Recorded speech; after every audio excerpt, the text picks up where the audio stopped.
পর্বতারোহীদের স্বপ্ন থাকে জীবনে অন্তত একবারের জন্য হলেও মাউন্ট এভারেস্টের চূড়া স্পর্শের।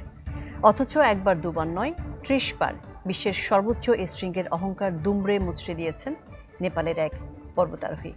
গড়েছেন সর্বোচ্চবার এভারেস্ট জয়ের রেকর্ড। কামেরিতা শেরপা একবার দুবার নয়, ৩০ বার এভারেস্টের চূড়ায় উঠে অনন্য নজির গড়েছেন। তার আগে আর কেউ এতবার এভারেস্ট জয়ের রেকর্ড গড়েননি। পরিচিতজনরা কামেরিতাকে চেনেন এভারেস্ট ম্যান নামে। চলতি মাসের শুরুর দিকে ২৯ বারের মতো এভারেস্ট জয়ের রেকর্ড গড়েন ৫৪ বছর বয়সী কামেরিতা। বুধবার ৩০ বারের মতো জয় করলেন পৃথিবীর সর্বোচ্চ পর্বতশৃঙ্গ, গড়লেন নতুন আরেকটি রেকর্ড। কামেরিতা প্রথমবারের মতো ২৯,০০০ ফুট উঁচু এভারেস্টের চূড়ায় ওঠেন ১৯৯৪ সালে। অবশ্য সেটি ছিল তার একটি বাণিজ্যিক অভিযান। গত ৩ দশক ধরে গাইডের কাজ করা কামেরিতা প্রতি বছরই পদচিহ্ন রেখেছেন পৃথিবীর সর্বোচ্চ শৃঙ্গে।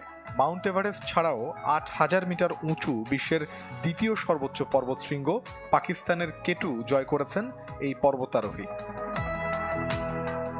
হিমালয়ান ডেটাবেস সূত্র বলছে ১৯৫৩ সালে প্রথম এভারেস্ট বিজয়ের পর থেকে ১১,০০০ বারের বেশি চূড়ায় আরোহণ করেছেন পর্বতারোহীরা। সর্বোচ্চ চূড়ায় ওঠার চেষ্টা করতে গিয়ে প্রাণ হারিয়েছেন ৩২০ জনের বেশি। মোর্শেদ শোভন, চ্যানেল 24।